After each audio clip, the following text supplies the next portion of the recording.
Hi, guys. Welcome back to Gym Girls Unfiltered. We have a very special episode today. We love when we do little Q&As, so we wanted to do another one. So me, Kate, Caroline, we all asked our Instagram stories for some questions, and we picked 5 of our favorites from you guys, and we're just gonna roundtable kind of discuss. So we have some nutrition stuff, some training stuff, some bodybuilding lifestyle mentality, all that stuff. So I think it's going to be a good episode. But Kate, do you want to take it away with the first question? Yeah, the first question is something that I think a lot of people can take value from. So this is a really good question. One of my favorites. It's tips for balancing bodybuilding goals with school or career goals. And honestly, like this can be bodybuilding, this can be your fitness goals. All this information can kind of help you. But I would honestly say the biggest thing that helped me like through nursing school while I was working a full-time job, and even like when I just finished my bachelor's in nursing while working full-time like in the ICU, the biggest thing for me was sitting down on days like I was off, and for a lot of people that's going to be your Sunday. Sit down the day before your week starts and know when you're going to go to the gym, know what meals you have to eat. If you're on a meal plan, it's so much easier, but like if you're on macros, go ahead, sit down, plan out your macros for the week, and build you a meal plan off your macros. But go ahead and prep your food, prep your meals. Maybe you can ingredient prep if you're able to have that flexibility at home. But honestly, it's just planning ahead and prepping. And I think another thing, like if you're in, I know the girl that asked me this, she's in college in Florida. If you're in college, learn that it's okay to say no to plans sometimes. Like it has to happen. Like if you are serious about bodybuilding, and this girl, she does do bodybuilding. No, it's okay to say no. Don't let people pressure you into thinking you have to go places or you have to skip your meals or do certain things, because at the end of the day, it's your life, it's your goals, and you have the decision to like do all that.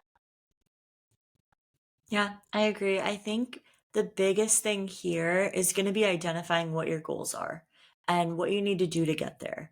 And especially, like you were saying, Kate, in a bodybuilding setting, okay, we know that this is extreme and we know that our goals are very specific. So the outcome or the process that we take to get to that outcome has to be really specific too. But if you're somebody where it's a little bit more lifestyle driven and you have different physique goals, I think preparation is key here. So, exactly what Kate was saying, go into the week with intention, know what you need to do. And we were actually talking about this before the podcast started. But I think the biggest mistake that people will make with balancing their lifestyle with their physique goals is not preparing. And I think when you take that step to prepare, whether it's like you said, figuring out what those meals are going to be or taking some time to ingredient prep or whatever that is, I think just setting yourself up for success is the easiest way to have that sense of balance, because we've talked about this so many times and I say this over and over again, but it really is about making this fit into your lifestyle and not the other way around, right? We're not trying to be restricted about all these things. So I think just finding that middle ground where you know your intentions for the week and you know what your meals are going to look like and you know what you need to do to get there. I think that's the best way to like kind of bring some balance there. Yeah, I think it all comes down to really like planning and just making sure that you're checking off your boxes. And, if there's something that you want to do or something that you have to get done, because I know the girl that asked obviously is in college, like just focus on the things that you do need to get done and then add in those little things around. Maybe it's, I'm going to do my steps in the morning and train at night one day, or I'm going to train in the morning, and really just finding a way, like Alani said, to fit your fitness goals into your lifestyle and also make sure that you are still living the life that you want to live. Yeah. Yeah, I'm a big advocate too for waking up early and getting your stuff done before like school. Since this girl's in college, or like even if anyone listening to this is in school, I in nursing school would get up super early. I would go work out before going to sit in the classroom all day. And honestly, like I would train, and then during my cardio, I would have my like nursing notes with me, and that's when I would study. Like that was my best study time, is when I was Yeah. like just getting steps. But find ways to like multitask, but also like know like you might have to get up earlier before like Yeah. 6 a.m. and it's gonna be uncomfortable and you'll probably be tired. But as long as you're getting enough sleep and going to bed early enough, you'll be fine. But I think like getting up earlier is like a huge like Yeah. advantage for hitting those goals while hitting school and career goals. I agree. I think building off of that too, Like the biggest thing that I see is time kind of slipping away from people. And that's why they feel like they can't fit everything that they want to do. So, exactly what you're saying, Kate. And also, like, I'm a big fan of time blocking and knowing exactly what that next day is going to look like, especially for somebody where your life looks a little bit different, right? Like you have a class schedule if you're in college and you have to work around certain times, or even if you do work a 9 to 5, you have that 9 to 5 where you are working. So you need to figure out what you're going to do outside of that. So I think going into the day with that intention of, okay, this is where I'm going to do my workout. So let me make sure that I have everything I need to have a good pre workout meal before that. Does that mean I need to bring that meal with me? What does that look like? I think going into the day with a plan is the best way to have balance, because then you know that you're going to check off your priorities and then you can spend that time doing what you genuinely enjoy. Yeah, bouncing off of that, also accept it may not be cute. You may be eating Yeah. like cold chicken and rice in your car on the way to like class after you just worked out. And that's fine. I've had to like learn like my life and daily routine looks way different than like anyone else's. It looks way different than Lane's. I used to find myself like feeling guilty like when we'd be hanging out and I'd have to pull out my fourth meal of the day at like 4 p.m. And I mean, it looks weird to other people, but as long as like you explain like to those people around you like what you're doing and why you're doing, I feel like everyone's supportive and it just makes it so much easier for you. Yeah. Awesome. Well, I think we can move on to the second question we got asked, which I think is a great one. And it doesn't really like go with the first one, but I think that nutrition is a huge, huge aspect, in your fitness journey and a key to seeing goals and reaching your progress. So maybe we can talk about a question that got asked of how to keep your tummy and things tight in an off season. Kate, I think you would be great to start this one off. Yeah, this is a really good question because I know a lot of people go into like their off season or growing phase, and the first thing they feel is like their waist like kind of get a little bigger and their pants are fitting tighter, and it's normal to feel those things and kind of be like scared about it. But before I like go into this, I want to tell y'all like accept like that's gonna happen, and your waist might like gain some inches. That's fine. You're gonna put body fat somewhere. Your waist is probably going to be the first place it goes, but you definitely can keep things tight in off season, and you definitely should. Off seasons or growing phases are not about you getting fat. But some things that really help me is I don't really like volume eat. I used to be big on like making these big like protein shakes, like milkshakes, and I'd put like xanthan gum in it, and they'd be like, y'all, like I'm not even kidding, like a big blender like whey and ice. You remember like anabolic Yeah. ice? I used to make And like that. your stomach is like so full after. Oh, Yeah. yeah. Yes, and I would eat it and I'd be in so much pain, but I was in such like a scarcity mindset. And just lose that. It's hard like after coming out of a prep or a cut, but I was just like I need all the volume. Like I need more volume. And I would eat that, and the worst thing about it is like it was probably like 100 calories for that big thing. So I still had food I had to eat like on top of that. And the issue with that is like sure the bloat and stuff will go away, but if you keep like volume eating and left your stomach be bloated like that, the muscles in your stomach will like adapt because they have to. So it just kind of stretches things out. So I would say like don't go into your off season and just try to volume eat and try to like get as full as you can, because as you're increasing food, you're just putting more food in your gut. And one, it distends your gut, but two, that's just asking for digestive issues and just chronic bloat all the time. Two, I would say like in the off season or growing phase, don't think that an off season is just a free for all and like you can eat your meal plan and then also go have like 5 pieces of dessert. No, like, and I know a lot of people, we talked about this with Bella, but like a lot of people want that balance, and you have to accept like this is not balance. And sometimes like getting to your goals, it doesn't take balance. And even like lifestyle people, if you guys are listening to this, if you're serious about your goals and your health, try and stick to your plan and just enjoy like 1 or 2 or 3 like free meals a week, but don't go crazy like with your free meals, if that makes sense. And then also vacuums. I'm a big fan of like exercises that work your TVA, which is your transverse abdominal muscles, and that's like the inner muscle in your stomach, and it's very natural for it to be like weak, especially in women, and especially if like you live a sedentary lifestyle, and especially for my postpartum ladies after you have a baby.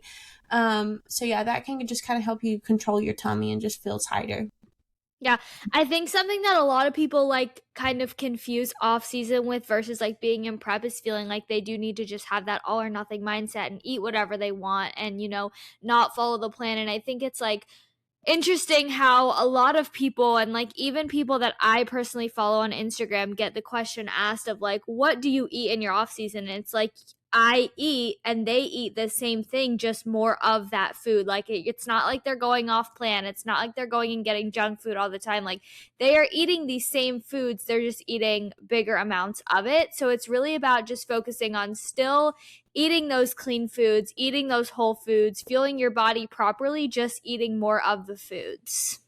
Also, Absolutely. like in an off season, this is something I had to work on myself is being okay, like switching those oats out for more rice, because the more you eat those lower calorie carbs like rice or like a lot of fruit, it's just more volume sitting in your stomach, and that just makes you bloated. Like it can make you feel bloated, and I'm not saying it's going to ruin your waistline, but it can make just like kind of distend things and make your tummy look like kind of bigger in check-ins. So it's okay to switch it out for like a honey or something like more calorically dense, or like instead of Quicker like a digesting, yeah, essentially. yeah, Yeah, instead of a big bowl of absolutely. oatmeal in your macros, maybe switch it out for a bagel, or do like half a bagel with 40 grams of oats. Absolutely. And I think that's where like coming into this like kind of understanding nutrition too is so important, especially if you are somebody that's on macros, and understanding like how certain things digest and what things are going to digest quicker and how your goals change. Like you're saying, it's like we're not always trying to eat as much as possible and like have as much volume, especially when your goal is shifting towards eating more and building more muscle. It's like a lot of times we're just eating the same food sources, but like Caroline said, in a bigger volume. And I think my biggest thing, and I think this kind of goes for more lifestyle people too, is that if you're in like a growth phase, I think that social media has turned this into like that buzzword of bulking. And it has put so much emphasis on just gaining weight at whatever cost. And that means just eating as much as you can. And okay, now I'm going to train hard. And I think when you can calculate these things and do these in a way that's more structured, where you can minimize fat gain, yes, in a competition setting, we're unhealthy with the amount of lean that we are, and we need to put on a healthy amount of body fat. I think when people transition into a time where their focus is building muscle, there is so much value to staying a healthy amount of lean, to where now when you transition over into a cut, you don't have to lose, 15 pounds of fat and sacrifice all of that muscle that you've built. Like I think people forget about that. Like once you go into a growing phase and then you transition into a cut, you want to be making sure that you've done so in the way that is the most optimal, so that you can transition into a cut smoother. I think all of us have experienced like both ends of that spectrum too. Yeah, I'm a firm believer in not like, of course, staying stage lean, but keeping Absolutely things not. in check, keeping things tight. And there's no Yeah. like certain weight, I believe, for anyone to stay between. Like, I know a lot of people will be like, oh, you need to stay 10 pounds between your stage weight. That's going to change, but you definitely should like not have digestive issues, not be chronically Yeah. bloated, not like, Not be lethargic. You know what I yeah, mean? Yeah. there's definitely markers people can look at. But yeah, I was talking to a friend yesterday that's actually on my team, and we were talking about how there's just like this social media trend right now, like people like encouraging people to get like fat in their off seasons, and Yeah. I like agree. that ruins your insulin sensitivity, and like Yeah. people are shaming other people for staying like on the leaner side. Yeah. I've always like stayed on the leaner side, and I am ready to like push my body weight up a little bit and grow like after this gut protocol is over. But I never want to like get to a point where I'm like, okay, now I'm just fat, because honestly at that point you're not building muscle, you're unhealthy, your hormones are going to be awful, and like when you go to start your prep, that's just weight you got to pull off. Like even the huge bodybuilders like John Jewett, I love his podcast. He talks about it, and So great. y'all should go listen to the big bodybuilders talk about it if you don't believe Yeah. it. But yeah, I think just like keeping everything in check, like with your Agreed. health and physique, can just help you keep your tummy tight. Like I don't Yeah. think your tummy should ever like explode out or bulge out in Exactly. off season. Yeah, and like when we take a bird's eye view of this and we really zoom out, it's like there's so many little things that you can do, like we're talking about volume eating, or having things that are less fiber, like a rice versus oats. That way it's going to digest quicker. Like there's so many little things, but I think a lot of times people will overcomplicate it and think about like all the little things that you can do, when really it's like, okay, let's zoom out. Let's trust your coach. Let's make sure that you're on the right track. Because like we're saying, I feel like there's a really fine line of like, you don't want to be stage lean forever. Never, never, never, because that, like, you got to be healthy. But Yeah. also there's that middle ground where you're at a good spot where insulin sensitivity is high and you're still responding really well to your training, digestion's still in a good spot, energy is in a good spot where you're actually progressing, but you're not like having to peel back all those layers. Because I have done it multiple times in my off season. That's like what made my season so hard last year, was I was a little over 30 pounds above my stage weight. So that means I have to pull off all of that weight, and it made it that much harder. And then you're running your body into the ground in the opposite way. So there's a middle ground for everything. So moral of the story, just trust your coach, honestly. There Yeah. is. Okay, what were you going to say? Oh, I was going to say that also, like, I think we're kind of off topic, but I have to say this because it's on my mind. But I also, love like, it. you gain too much, like, weight and too much body fat. There's a healthy body fat, like you said, Alani. There's a healthy body fat set point. Once you go over that, you're not healthy anymore, and it's going to impair your ability to build muscle. It's going to impair your energy and your mood. But also, I remember listening to a podcast maybe like a year ago.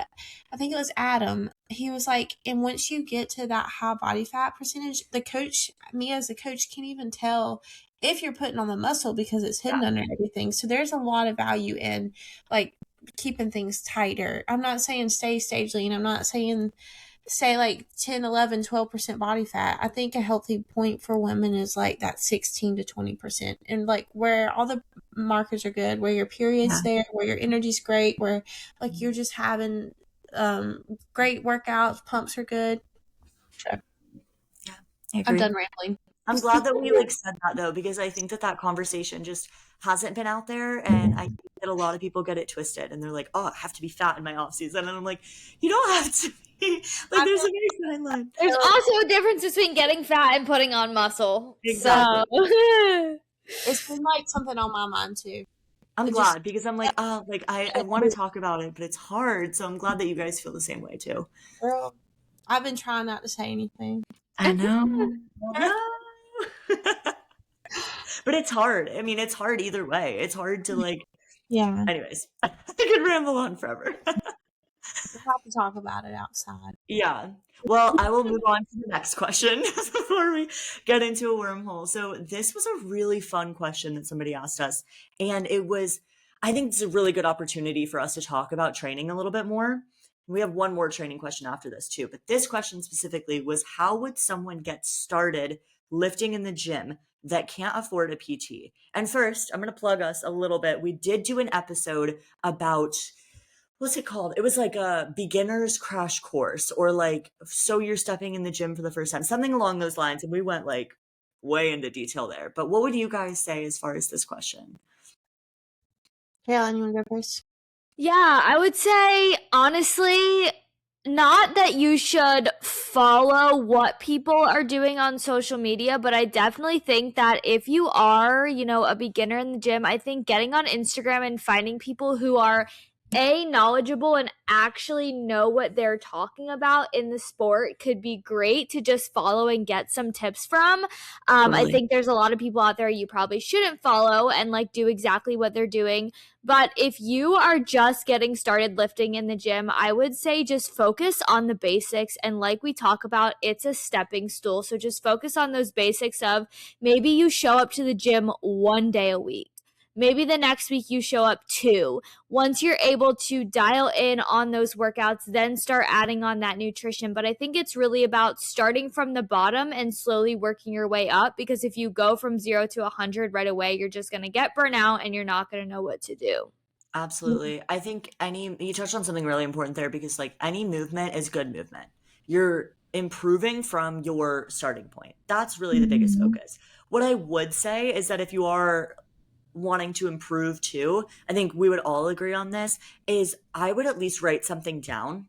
So I think the trap that a lot of people fall into is they get to the gym, they don't know what they're doing that day, they don't know what they're training, they don't know what their workouts are going to be, and then you're intimidated, and then you're like, I want to leave, I'm overwhelmed.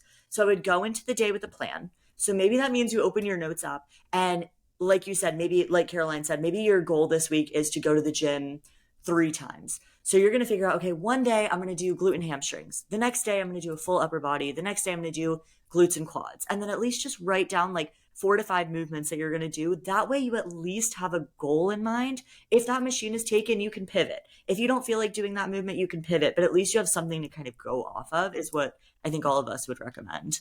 Yeah. This person sounds like they just don't like have any like knowledge around like form or anything, or like Yeah. anything at the gym. So like my biggest thing I would tell you is like the basics work. You don't need anything fancy. Um, and like Caroline said, there is like a lot of good stuff on social media. You have to be careful because there is a lot of bad stuff, but there's definitely some good YouTube channels and even like some good TikToks and Instagrams. Yeah. But I love watching like training videos on YouTube, and there's a lot of good accounts that really break down form. Check out Physique Development. It's Sue Bush and Alex Bush on YouTube, but they also have a really good podcast too. But they have some really good just form breakdown videos. I'll even send it to some of my clients if it's like Yeah. a form I don't have of myself doing. Or So have you watched, not to cut you off, have you watched Honey Rambod? And he'll do videos with like Laura Lee and like a lot of the top Mhm. athletes. Those are good ones too. Really good ones. Yeah. So Yeah. like I would just look at different trainers too. Like I'm always looking up like pros that compete, that are working out with their coaches, and they really have some good like like form tips. So I would just suggest that. Like, don't think you need to go follow like an Instagram model or something. See Yeah. if it's like someone that has credentials, like be Yeah. like, okay, let me look at their like page and their physique, and if like you can tell they work out and they work hard and like they just seem down to earth, I would say you could get some stuff off Yeah. of them. But also like find a mentor in the gym. Just like when you start a new job, you find a mentor. Make sure it's someone you could trust, that you could bounce ideas off of, and maybe ask to like work out with someone at your gym. Yeah. I Love it. think when you're looking for workouts and things that are going to be, obviously everybody has different goals and different things that they enjoy in the gym. I think if you're really focusing on building some muscle and doing so in a good way, we've talked about this a lot.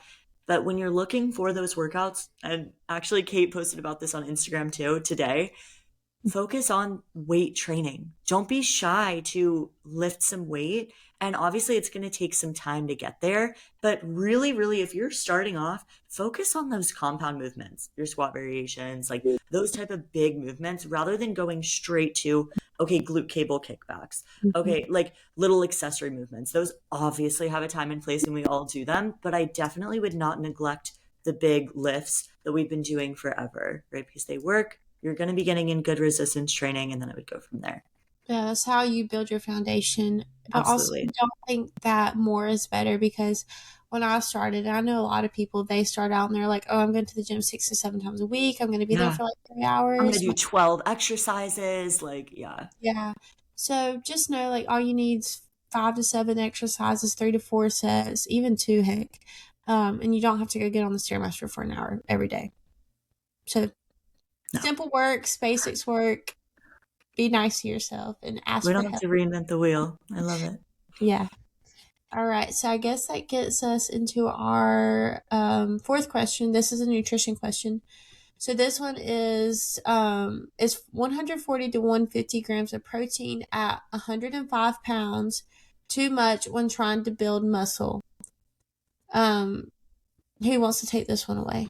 I can start it. I love this question. I love the nutrition questions. And I love that, first of all, this person is already thinking about their protein. I think Mhm. even just giving some emphasis to protein, because that's good. That's what's going to help you to stay satiated throughout the day. Truly. I think most people that are getting started, the first thing that they need to do is just increase their protein a little bit. There's absolutely people that overeat on protein though too. So I think Mhm. kind of bringing it way back to what Caroline said of thinking about filling your majority of your food sources with whole foods, trying to get in some protein from whole foods first and getting in a good protein source at each of your meals.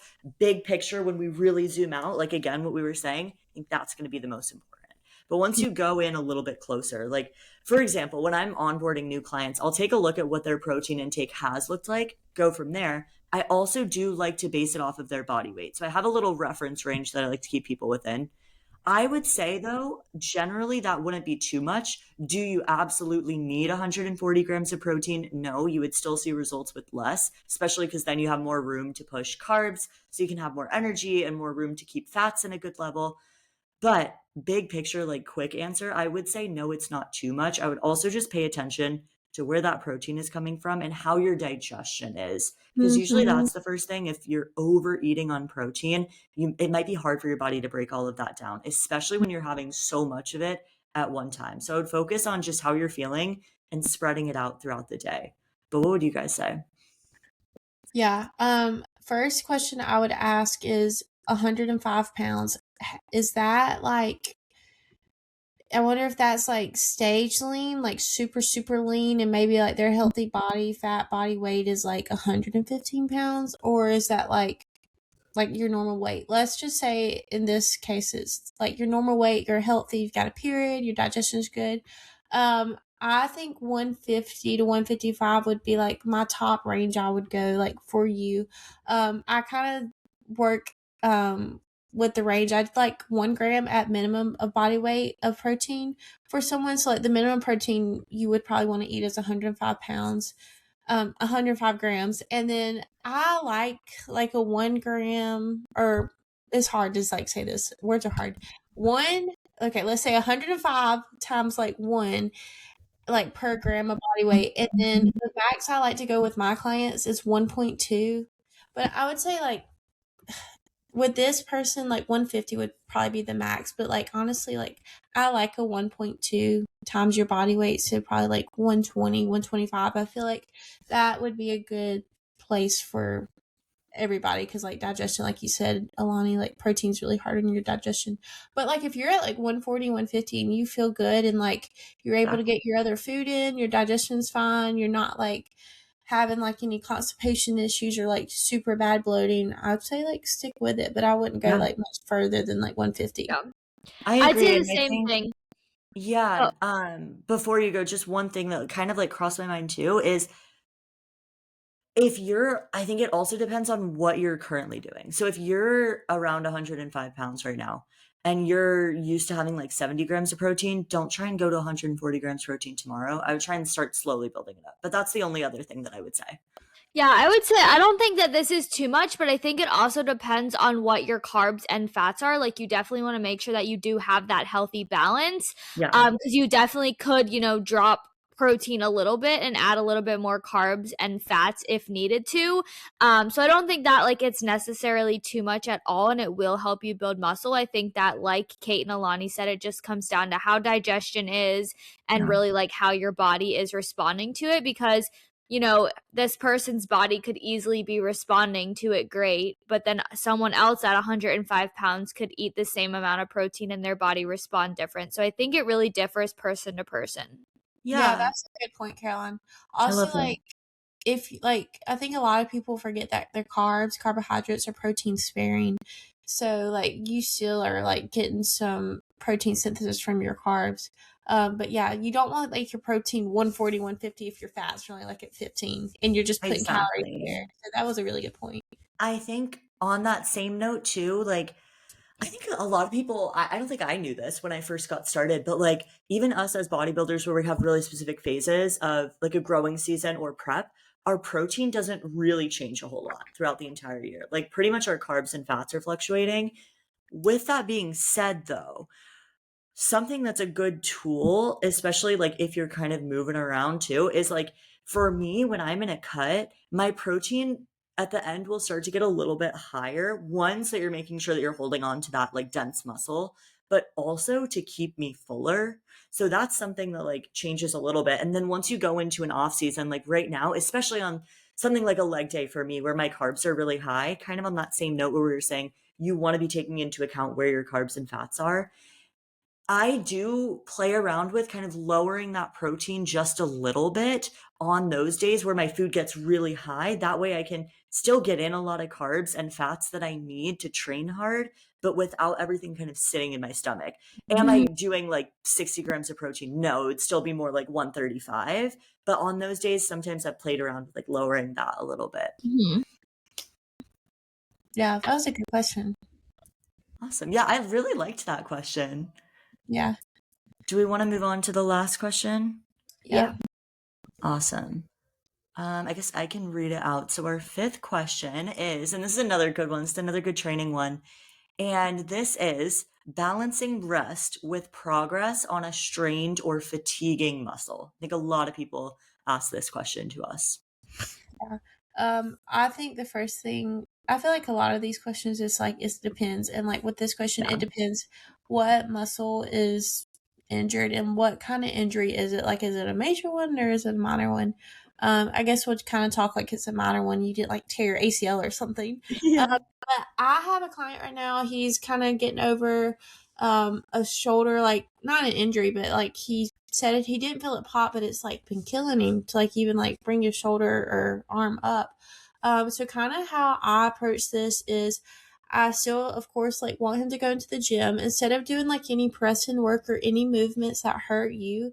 We're working around it. So like in his case, we're doing a lot of like lateral raises and as much as he can like front raise work. We're still doing a lot of rear delt work.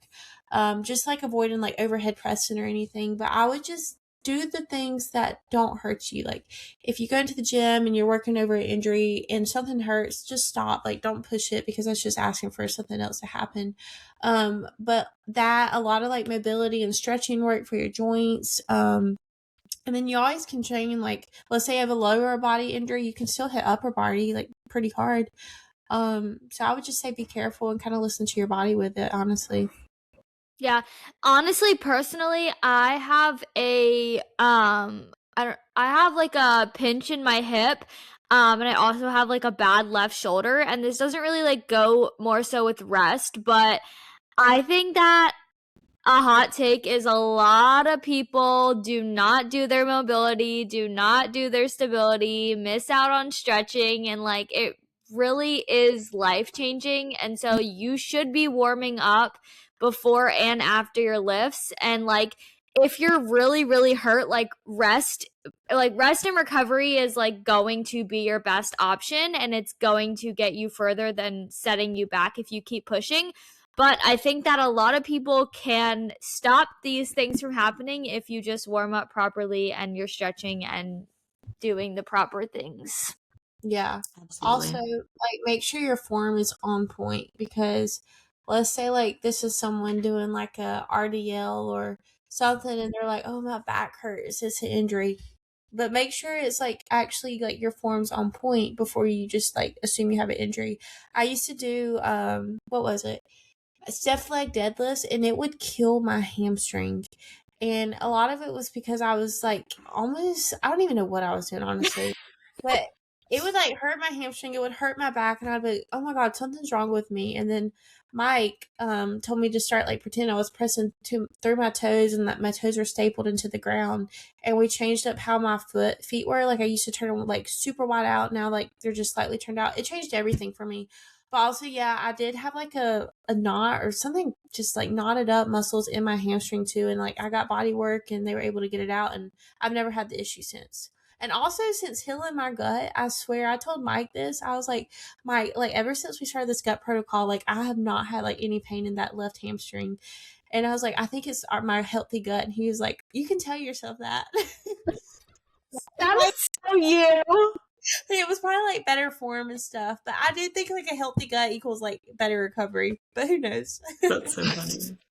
I love it. You're No, it's funny. so true. Like, gotta focus on recovery. I know that's something I want to be better about this year. Like, literally, Bradley and I have been talking about that. Like, we need to stretch more and even just like doing little things like that. I Mhm. think in the workouts too, what I'll see people in their program is they're not taking warm up sets. And I think when I think back to when I first started, I maybe didn't even think about that either. But like, not going straight to your heaviest weight and Mhm. utilizing one set, two sets to actually just start increasing and get some blood flow to that muscle before you go all out. I think that's a huge game changer too that people don't think about Mhm. enough. Yeah, I used to literally like go into the gym and walk up to the Smith machine and like put 3 plates on there. Like I that would never it did hurts me just looking at it. I never did warm up sets until Mike. I wouldn't even warm up. I would like no warm up set, no warm up. I would just like walk Just in there, go put into my it. bag I out. will say on upper body days, I'm not as good about it, but on lower body days, I always stretch before and after. Well, and if you think like we're all sitting down and like our hips get so tight, but like Yeah. even if you don't have an injury, like I feel like just activation and connection is so much better. Like when you open your hips up and like Yeah. you get those fibers working. But yeah, like girl, if you're like actually like have a strained muscle or something, rest it and just listen to your body. Maybe do some unilateral work with like just your Yeah. body weight. I feel like that would help a lot. Yeah, I think Yes. bottom line too, kind of similar to UK, when I have a client that's like expressing something is painful, the biggest thing is don't push through anything that's painful because that's just going to make it worse. You're not a better athlete because you're pushing through pain. It's kind of learning that difference between like, oh, okay, this is hard because like I'm getting stronger and something that is painful. If it is painful, you should not be pushing through that. And you should definitely be finding things to work around. Like Kate was saying back in the beginning, finding different movement patterns. Like, especially for me, I have this weird thing in my front delt. So I do some modifications. Like, I'm not going to do a front raise if that's painful. I'm going to do something like, okay, I'm going to supinate this grip and do a lateral raise that way. Like, there's different ways to modify the movements that you're already doing to work around what isn't painful. And I think that would be the most important thing. Also, like, just because you have a movement in your plan that your coach programmed, don't think that if this movement is causing you pain that you have to do it. All it takes is, like, Exactly. asking your coach and communicating, like, hey, like, this Let them know. is killing me. I can't do Yeah. this. Is there something with my form or is there something else we could switch it out for? Like, don't think just because it's in your plan you have to, like, just suck it up. Absolutely. There's so many movements that you can be doing to work around things like that. So, Yeah.